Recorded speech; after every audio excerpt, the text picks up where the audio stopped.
ایک حدیث میرا دل کرتا ہے آپ کو یاد ہو جائے. مستدرک للحاکم میں حدیث ہے.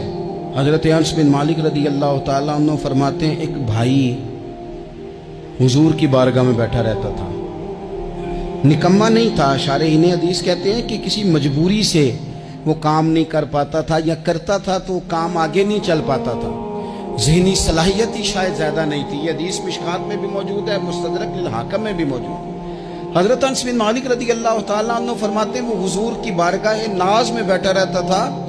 اس کے بھائی نے آ کے شکایت کی، یا رسول اللہ صلی اللہ تعالیٰ علیہ وسلم، یہ کوئی کام ہی نہیں کرتا، کوئی محنت نہیں کرتا، کوئی جدوجہد نہیں کرتا، آگے نہیں بڑھتا.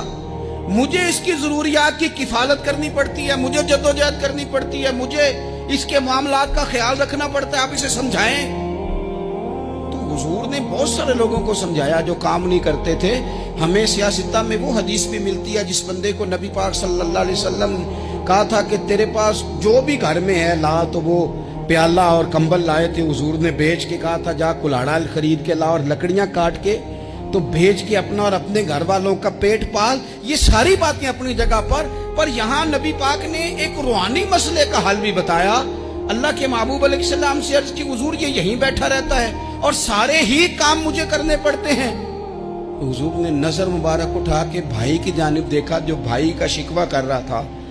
تو قریب محبوب فرمانے لگے ہو سکتا ہے یہ جملے میرے محبوب کے، ان کو کہیں لکھنا، ان کی مٹھاس دیکھو، ان کا حسن دیکھو، اور بھائیوں کی محبت کے بیج جو رسول پاک پیوند لگا رہے ہیں اور جوڑ رہے ہیں، اور جس انداز میں بھائی کو بھائی سے ملا رہے ہیں، اس لہجے کے حسن کی مٹھاس کو بھی ذرا چکھ کے دیکھو. حضور فرمانے لگے ہو سکتا ہے رب تمہیں جو رزق دے رہا ہے وہ اسی بھائی کی وجہ سے دے رہا ہے. بھائی بھائیاں دے ویری ہوندے تے بھائی ہی بھائیاں دیاں باواں. او بھائی ہو سکتا ہے اس کی وجہ سے تجھے مل رہا ہو، اس کی وجہ سے. وہ دروازے نہ بند کریں جن دروازوں کی برکت سے روزی آتی ہے.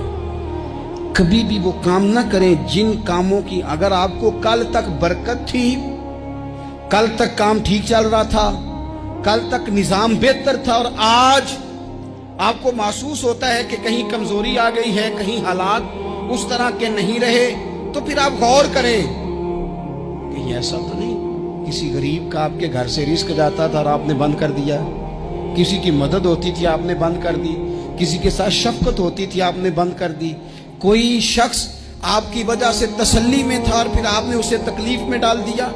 اللہ کے محبوب نے فرمایا تمہارے کمزوروں کی وجہ سے تمہیں رزق دیا جاتا ہے، تمہارے ضعیفوں کی وجہ سے تمہیں رزق دیا جاتا ہے.